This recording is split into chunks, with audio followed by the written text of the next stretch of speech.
अस्सलाम वालेकुम दोस्तों, welcome back to our channel find Urdu. आज हम एक ख़ास अंग्रेज़ी वर्ड ईगो का मतलब समझेंगे।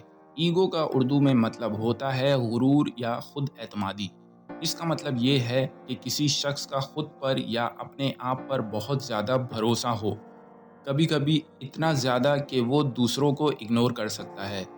मिसाल के तौर पर अगर कोई इंसान अपनी मदद की उम्मीद करता है लेकिन दूसरों को नज़रअंदाज करता है, तो ये उसका ईगो है जो उसकी सोच को बांध कर रख देता है।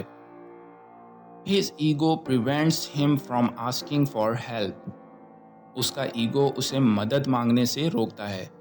तो दोस्तों, ये था ईगो लफ्ज़ का मतलब और इस्तेमाल। उम्मीद है अब आपको समझ में आ गया होगा। मिलते हैं नेक्स्ट वीडियो में। शुक्रिया।